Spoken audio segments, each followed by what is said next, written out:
You ever get that feeling the league is about to stumble onto something, and Bolt fam's been sitting on it the whole time?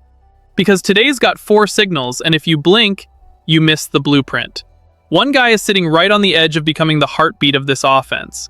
One behind-the-scenes decision lands squarely on Justin Herbert's protection, right where it's been hurting.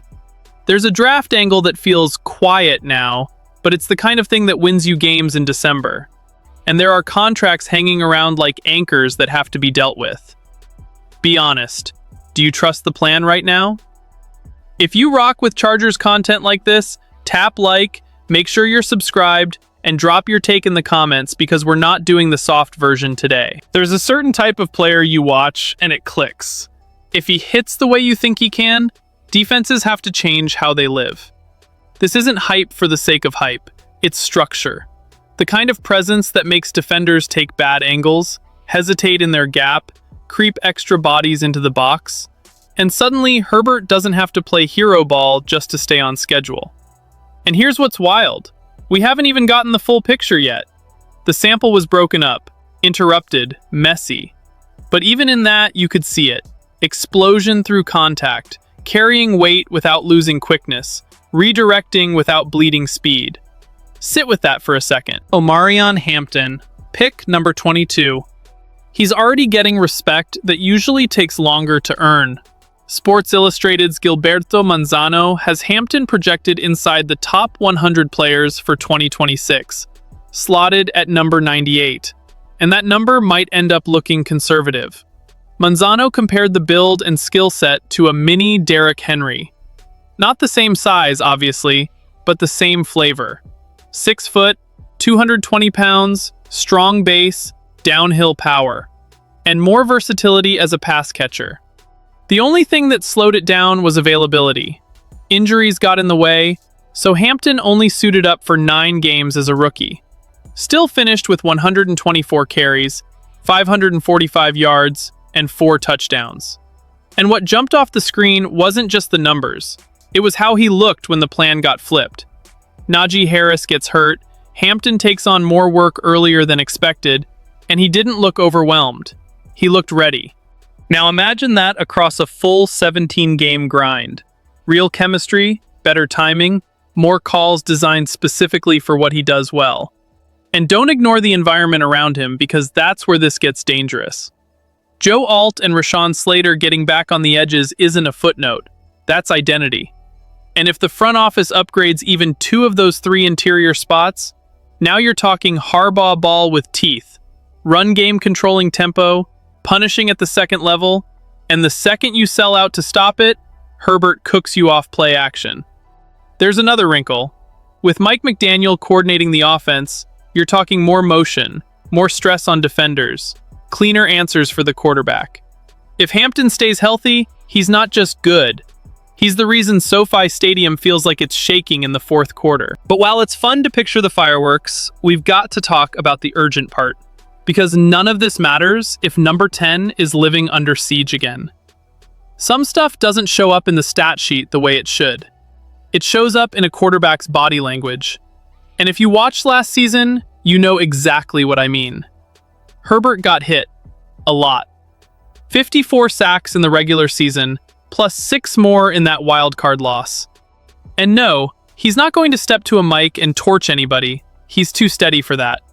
Which is why the organization has to be the ruthless one about fixing it. Yeah, the injuries were real. Slater goes down before the season even starts. Alt battles the ankle, misses time, then gets shut down when it flares up again. But if you make that the entire explanation, you're lying to yourself. Because the truth is, the depth plan didn't hold up. Jim Harbaugh tried to patch it at the deadline by trading for Trevor Penning from the Saints, and it went sideways fast. He got benched. Quickly. For an investment like that, that's not a little off. That's structural. And it wasn't just the tackles. Inside is where the pocket really collapsed. Zion Johnson, Mekhi Becton, Bradley Bozeman. Too many snaps where pressure came straight through the middle, miscommunication happened, and free rushers were in Herbert's lap before the play could breathe. Add the scheme layer on top. McDaniel's offense asks for movement, angles, quick processing up front. It's not just being big, you've got a fit, which brings us to a name that's being floated. Nothing locked in, but it's out there. There's talk of Cesar Ruiz as a potential trade option. Veteran guard, former first-rounder, 6 years in. On paper, he hits the most immediate crisis point, pass protection. In 2025, he ranked 13th among guards in pass blocking grade with a 73.1 mark. For a team that needs to keep Herbert upright, that's real value. But there's tension baked into it. Ruiz hasn't been at the same level as a run blocker, and McDaniel cares about the ground game as the complement that makes everything else work. Then there's the money. A cap hit north of $14 million in both 2026 and 2027. That's heavy. And then you've got whatever the Saints would want back in a deal. If the Saints ever decided to cut him, the whole conversation flips. Until then, it's intriguing, just not clean. What's non-negotiable is this: something has to change. Because you can draw up the prettiest designs in the world, but if your quarterback's internal clock is screaming every third and long, the offense never becomes what it's supposed to be. Now, the next one is sneaky. It doesn't feel loud today, but it's the kind of move you appreciate when the weather turns and games get tight. At first glance, you look at the Chargers' skill positions and think, where's the need? The receiver room is deep, and if it's used right schematically, it can be the most dangerous weapon on this team. Hampton flashed real juice when he was healthy. Kimani Vidal looks like a legit complementary back. And then Oronde Gadsden II breaks out in 2025, and you start telling yourself tight end is set for years. But football lives in the details. Gadsden became an explosive play threat, a mismatch against linebackers and safeties. That matters. It still doesn't mean the whole position is solved. The offense gets scarier when you pair that with a tight end who can do the dirty work. Set the edge, hold up as a blocker, and still make defenses pay when they get lazy. That's why you're hearing Sam Roush out of Stanford mentioned as a mid-round option who could slide right next to Gadsden. He's not arriving with superstar buzz, and that might actually be the point. Senior season, 49 catches, 545 yards, 2 touchdowns. Solid. And the frame is real. 6'5", 260 pounds. Built to be a presence at the end of the line, because when you look behind Gadsden on the depth chart, that's where the concern shows up. Well, Disley dealt with injuries, and even when he was available, he played only 31% of the snaps. Tucker Fisk, restricted free agent, gave you some blocking value, but the overall impact from the group underneath Gadsden was disappointing. Fisk can help, sure, but the offense gets predictable fast if that's all you're threatening defenses with. Roush is projected by a lot of outlets as a 4th or 5th round pick. That's manageable. And even with that dropped pass in the flat being the one Senior Bowl moment people remember, the broader profile stays steady. Upside, fit, a chance to keep the offense balanced. Someone who forces the defense to respect both the edge in the run game and the easy outlets in the pass game. Picture it. Gadsden stretching the field, Roush helping keep the run game honest, play action hitting cleaner, Herbert living in rhythm instead of chaos. It's not going to trend the way a flashy signing does, but it's exactly the kind of pick you feel when the offense doesn't stall in the red zone late in the season. And now we get to the part that's going to bother some people, because it's about clearing space.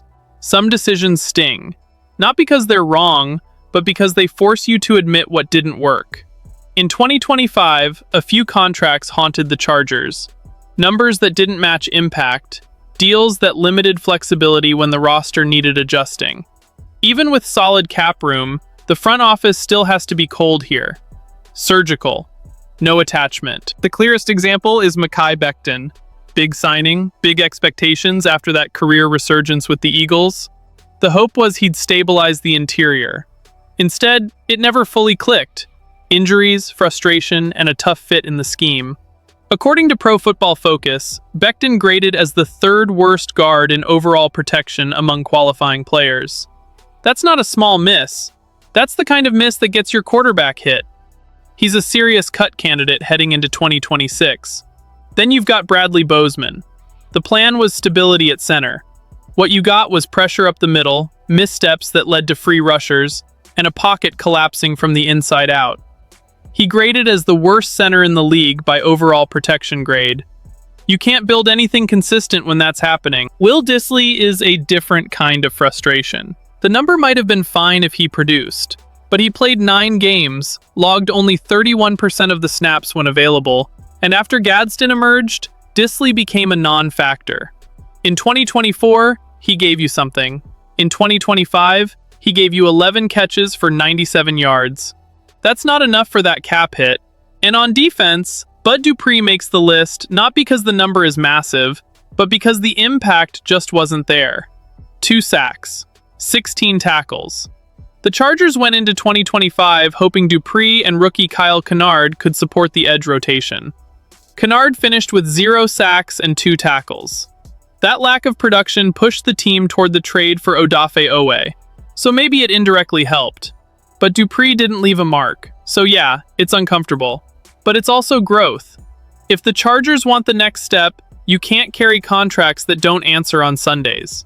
You clear space, you reallocate, you build smarter. And that's why these 4 stories connect. A backfield piece ready to explode, a protection problem that has to be fixed before it costs you the season, a sneaky tight end fit that could unlock balance, and the hard cuts that open the door for a more aggressive 2026.